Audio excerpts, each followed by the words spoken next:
আসসালামু আলাইকুম প্রিয় শিক্ষার্থীবৃন্দ।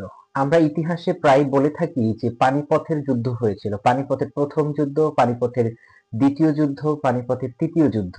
এই তিনটি যুদ্ধই ইতিহাসে ভিন্ন ভিন্ন তিনটি সময়কালে সংঘটিত হয়েছিল।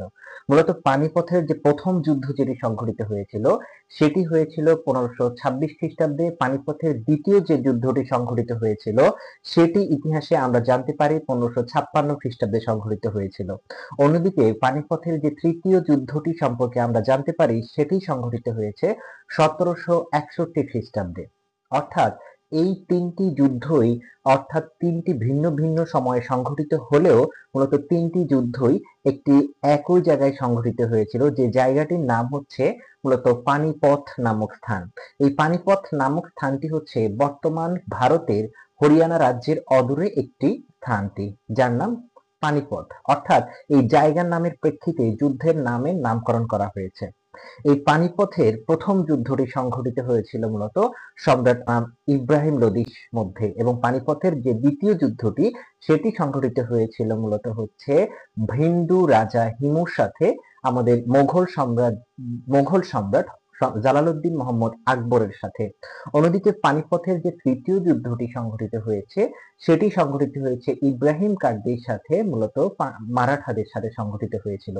এই তিনটি যুদ্ধই মূলত ইতিহাসের গুরুত্বপূর্ণ একটি বাঁক সৃষ্টি করেছিল। প্রথম যে পানিপথের যুদ্ধটি সংঘটিত হয়েছিল সেটিতে মূলত প্রথম কামানের ব্যবহার করা হয়।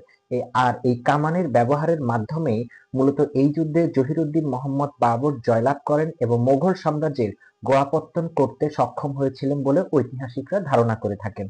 আর পানিপথের যে দ্বিতীয় যুদ্ধটি সেটি মূলত হচ্ছে সম্রাট আকবর, জালালউদ্দিন মোহাম্মদ আকবর হিন্দু রাজা হিন্দু রাজাদের হিন্দু রাজা হিমুর বিরুদ্ধে জালালউদ্দিন মোহাম্মদ আকবর জয়লাভ করেছিলেন। যদিও বলা হয়ে থাকে যে এই যুদ্ধে তার পরাজয় অবশ্যম্ভাবী থাকলেও মূলত তার একজন গৃহশিক্ষক ছিলেন বৈরাম খান। এই বৈরাম খানের পরামর্শে, তার কৌশলে, তার যে যুদ্ধ রণকৌশল সবকিছু মূলত আকবরকে এই যুদ্ধে জয়লাভ করতে সাহায্য করেছিল।